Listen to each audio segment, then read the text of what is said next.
And so when we're talking about some of the laws, I know that they've had, looked at delisting wolves and that kind of thing, and that the Northern Rocky states haven't done that, or I guess they were listed and now they're delisted. What are your thoughts about, the laws there and the protection for wolves? I thought this was going to be a straightforward interview. Sorry. You're asking tough questions. So I think the purpose of the Endangered Species Act is to prevent extinction. And wolves in Idaho, Montana, Wyoming are not in danger of extinction. And I won't mention names because they probably would not like me to, but a lot of wolf biologist friends of mine don't think wolves should be relisted in Idaho, Montana, Wyoming. And that's because of what I was just talking about. When you have a faraway entity, i.e., the federal government, telling you what to do in your backyard, human nature is you don't like it.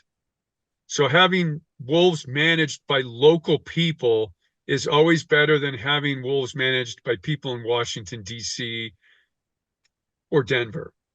Um, and so the question is, are wolves in danger of extinction right now in those three states I mentioned? And the answer is biologically no. A lot of other people, however, feel that the management policies, and we were just talking about this, the management policies towards wolves in Idaho, Montana, and Wyoming are not good. Mhm. And they're not respectful of wolves. Uh, and they could lead to extinction sometime in the future.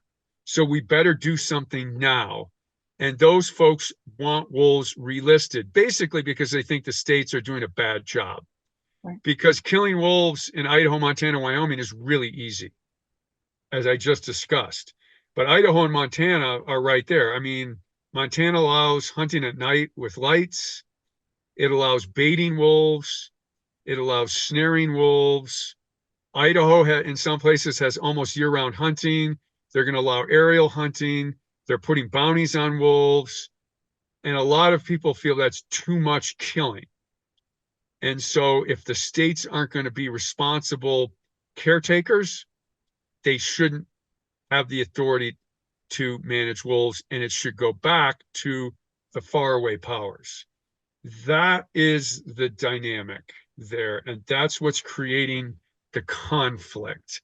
And so, as a biologist, I have to say wolves aren't going extinct anytime soon in the tri state area.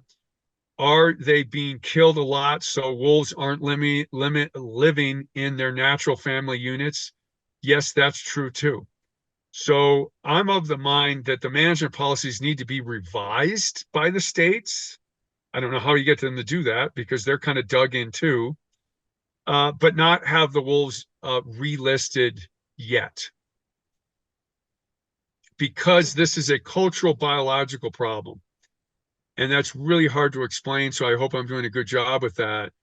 But I mean, we've got to work through what people want and what's responsible wildlife management. Those two things.